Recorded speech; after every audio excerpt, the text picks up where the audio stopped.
उसी का असर है। नए नए ड्रामे हो रहे हैं। इसलिए किसी शत्रु को दोष मत दीजिए सनातनियों, या आपके लालच, आपकी कायरता के कारण चोर उचक्के आपको चुनौती दे रहे हैं। इतना लालच आपके अंदर भर गया है। किसी भी ऐन कैन प्रकरण से शत्रु ने कभी झूठ नहीं बोला, आपने झूठ बोला। ये नैरेटिव आपने बनाए हैं, सारे धर्म बराबर हैं। धर्म का अर्थ क्या होता है? धर्म का मतलब पूजा पाठ नहीं है, ना हमारे शास्त्रों में है, ना हमारे संस्कारों में है, ना हमारी मान्यताओं में है, ना हमारी किसी तरीके की परंपरा में है, साहित्य में नहीं है। हमारे यहां धर्म का अर्थ होता है कर्तव्य। एक राजा का धर्म क्या है, एक पुजारी का धर्म क्या है, एक मां का धर्म क्या है, एक बेटे का धर्म क्या है, एक बेटी का धर्म क्या है। सबकी अपनी अपनी ड्यूटीज हैं, उसी को धर्म कहते हैं। धर्म मजहब का पर्यायवाची या मजहब का सिनोनिम्स नहीं है।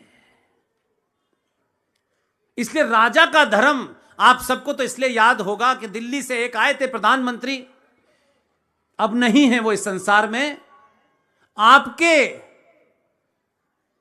आपके आदमी से उन्होंने कहा भरी प्रेस कॉन्फ्रेंस में, सबने देखा होगा, आप नहीं देखते, मेरी खोपड़ी में ऐसी चीज रजिस्टर हो जाती है। देश के प्रधानमंत्री ने आपके मुख्यमंत्री से कहा राष्ट्र धर्म निभाइए। आपके मुख्यमंत्री ने कहा वही निभा रहा हूं। दोनों समझदार थे। उन्होंने राजधर्म पूछा, उसने कहा वही तो निभा रहा हूं, अभी तो मैंने निपटाए, थोड़े से और निपटाने हैं मुझे। तो धर्म पूजा पाठ से संबंध नहीं है। इसलिए सारे धर्म बराबर कहने वाले तमाम सारे लोगों से विनती है कि जब वो कहते हैं सारे धर्म बराबर हैं, तो किसी गंदी नाली की तुलना समुद्र से करते हैं आप। इसलिए मंदिर मस्जिद एक ही है। ये मूर्खों जैसी बातें मत करो यार, ये नहीं हो सकता, आपके चाहने से नहीं हो सकता। फिलॉसफिकल बात कीजिए।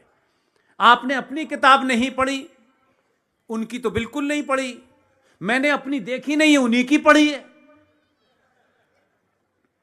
मार मार के पढ़ाई गई तो पढ़ ली। अब बता रहा हूं तो नाराज हो रहे हैं। मेरी तो गलती नहीं है। उनकी किताब में सूरा नंबर 9 आयत नंबर 5 यह फरमाती है। इसलिए आप अच्छे लगे ना लगे, वो हैं कार्टून टाइप के, लेकिन इससे मेरा महत्व नहीं है कि वो कैसे लगे, मुझे अच्छे लगे नहीं लगे, वो अलग बात है। लेकिन मैं फिर कह रहा हूं, भरी सभा में कह रहा हूं, कड़वी बात कह रहा हूं, हम झूठ बोल रहे हैं, वो झूठ नहीं बोलते, एकदम झूठ नहीं बोलते। अगर शत्रु ईमानदार है तो बहादुर लोगों को उस शत्रु का सम्मान करना चाहिए कि ये बहादुर है,